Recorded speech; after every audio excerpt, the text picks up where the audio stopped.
It is day 36 of the Desert Survivor log. I have been completely cast out from my group. There is no one around. I haven't had a drink for 5 days, yet my voice still sounds golden. But that's genetics for you. The reason that I'm doing this entry is because I have finally found signs of life. It may not look like much. We've got ourselves a water pool that I can drink and wash my pits in. We have also got this grass here, which shows that there perhaps is more water nearby. And finally, the most important thing is, we have a tree. They have very specific living requirements, and thus that is a very important find. But one of the main things we can use the tree for is getting resources. You can see I have got absolutely nothing left. I have used everything that I had. So the first thing we're going to need is a little bit of wood. I'll just take that out, and why on earth has that just happened? That makes no sense. I don't know what to say. Who would do such a thing? I just want to take this opportunity to apologise for my god-awful acting back there. It took 5 takes to get that cut, and that was the best of the lot, so I'm sure you can imagine how awful the other ones were. But anyway, after the explosion, you can see this is what is left behind. Just a crater and apparently a bunch of squid. They're not necessarily a byproduct of the explosion, but they do appear to pop up. But anyway, now I'm going to take you into the testing world, and I'll show you the redstone behind this one, so let's go.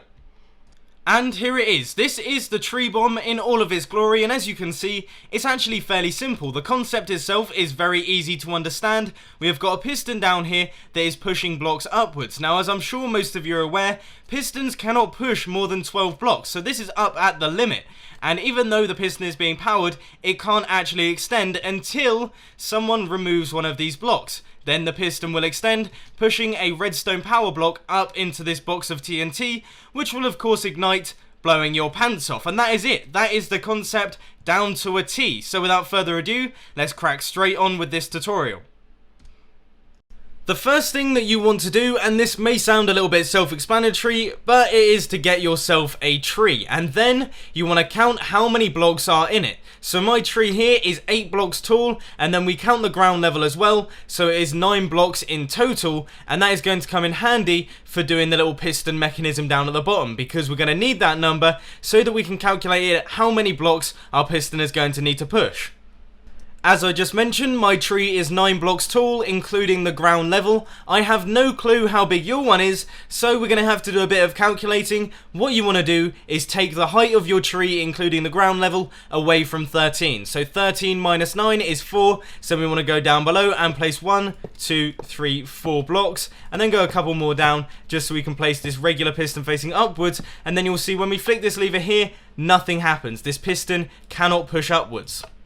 Now you want to go down by your piston, place a block here, a hopper running into that block there, and a hopper running out like that. Then place any old item into those hoppers. Then you just want to place a comparator with a block like this, and then a piece of redstone dust next to that piston. Like I just mentioned, if this redstone dust is powered, that piston should not extend.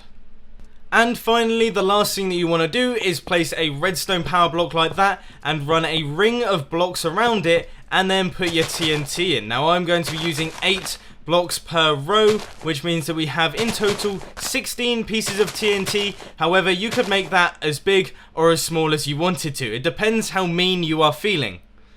But there we have it, folks. You have built yourself a very nice and easy tree bomb that you can use to prank all of your friends. But unfortunately, that is all I've got time for today, folks. So if you enjoyed this video, please be sure to hit that like button. And if you really loved it, then make sure to subscribe. But thanks for watching, guys. This has been Mumbo, and I'm out. I'll see you later. Oh, I just can't help myself.